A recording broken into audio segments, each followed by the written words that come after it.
Okay friends, on today's episode we're going to do something a little crazy. We're going to start this car. Haven't driven it in about a month, but it should fire up. Might need some battery electricities, but we're going to start this car. We're going to drive it into the garage, and then we're going to rip its heart out. We're going to take the engine and transmission out of this. Even though it's been running great, I've got 800 successful miles on it now, but we have a leak at the top of the gas tank, and on a Synchro, the gas tank is basically surrounding the engine and transmission. So in order to replace this 70-cent gasket, we have to do a 40-hour job. And this is one of about 3 tasks on a Synchro that makes you want to not own a Synchro.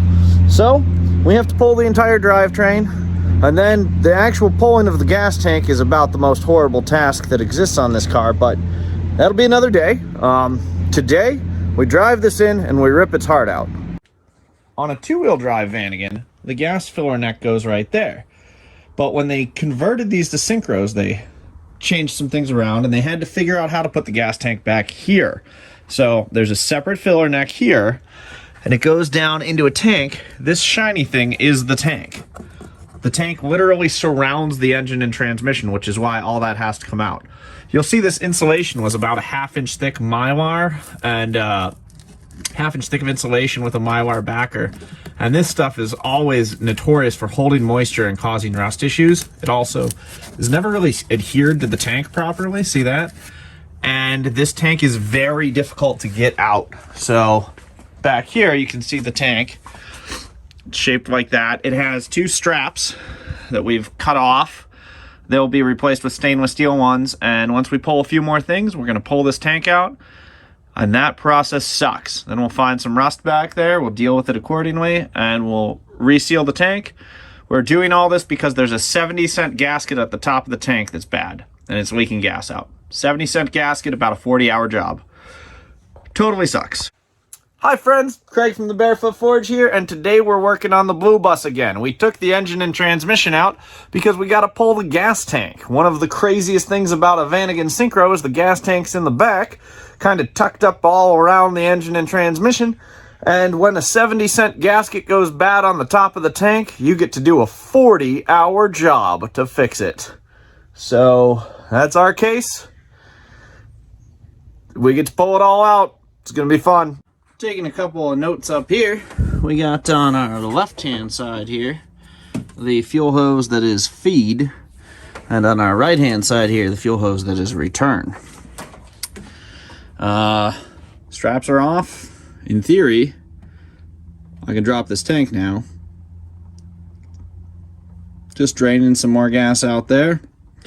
Then on to the next step. The next step is horrible. I'll be very happy when this tank is out. Okay. The gas tank is fully detached, technically, but now we have to wrestle it out. One of the key tools in this operation is this bad boy. This little curved shaped bendy thing with the flat end and the pointy thing and the stickly thing there. We call this the Vanagon tool. We have 2 different sizes of Vanagon tool, and for about 15 years now, the Vanagon tool has proven to be pretty integral in a lot of Vanagon specific things. I haven't done a gas tank job on a Synchro in probably 5 years, but I do vividly remember the answer is the Vanagon tool. I'm going to climb under there and get this bad boy. We got to drop the driver's side down first, and by having that sending unit completely out, that gives us a little more swing. And if we can get that to clear this frame rail, if we can get that down, the rest of it is, easy is not a word I'm going to ever use, but easier. Woo, it's been a workout so far. I'm mostly out. Broke that off. Probably broke the other side too. It happens. I had to take the differential mount off of this side. I didn't take it off that side yet, or the coolant tubes. I think you can just kind of, and then she, and then she, ooh, and then it's out. But I don't know. I'm going to start prying some more stuff. Maybe get out a hammer or 2 and just beat it like it owes me money, and it should come out. Now we have to remove all this insulation because it's garbage and it flakes off, and degrease the whole thing so we can put new stuff on. This is going to be fun. Probably not. It comes off like a giant diaper, and it soaks water in it. It is like a sponge. This stuff is horrible. So we're getting rid of it. We're replacing it with a modern product by Second Skin that shouldn't hold water and should do the same things. Let's get it off. That is seriously disgusting. It is, it came right off, so it's not nearly as adhesive as I would have hoped. This piece goes like this. Ugh, it's nasty. Let's clean the tank and put the new stuff on. We'll use this as a template, though. Nothing a little CRC parts cleaner and degreaser can't handle, so we'll spray this on, let it soak a little bit, get in here with the Scotch-Brite, and, you know, zippity-zip with the, you know, the finger stuff. Look at that. After lots of Scotch-Briting and a ton of acetone, this thing is all disgusting. Now we can stick some stuff to it. I've now degreased it with denatured alcohol, and we're going to apply this. This is a product made entirely in the USA by our friends over at Second Skin. Check them out. This is called Thermal Block. It's 1/8 of melamine foam, which does not absorb water, between some, you know, aluminized sheeting. It's self-adhesive, and we're going to stick this on here, tape up the seams so that it lasts longer, and it should help. Plus, we got the thinner stuff. They make a thicker product too, but this is going to fit way better. This should be enough heat protection. A lot of people install these without any heat protection. They actually just take it off. The factory diesel Vanagon synchros had no heat protection, so there's theories around that. We're going to put something back on. In this case, we're using this stuff. Thermal Block by Second Skin. Just finishing off heat treating the plastic gas tank for the Vanagon Synchro with this awesome product from Second Skin. This is the Thermal Block. It sticks really well. I'm very impressed by how sticky it is. Good stickiness. Just going over, filling in some areas. Then we're ready to put this back in, throw that Subaru engine in, and drive this beast. This tape, which I got from Second Skin, does an amazing job of blending in. Doesn't have all kinds of logos on it and stuff. And I'm just going over all my little seams and just eliminating them, making it all go away. Let me tell you, this thing just doesn't fit. I hate doing synchro gas tanks.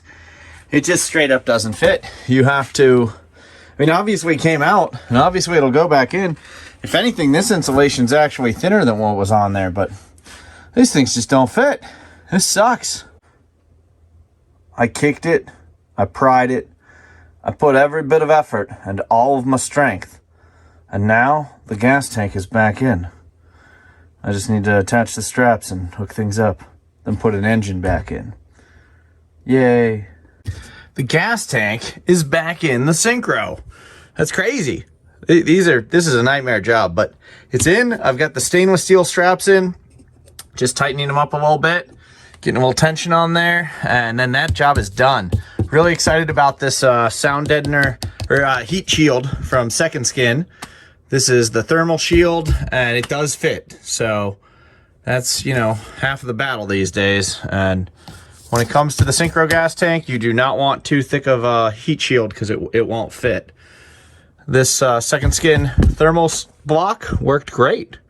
Now I just got to adjust the straps, hit them with a hammer a few times, sort of get these things to blend in a little better, and spray a little more wax under there and put stuff back on. Friends, I am in good shape.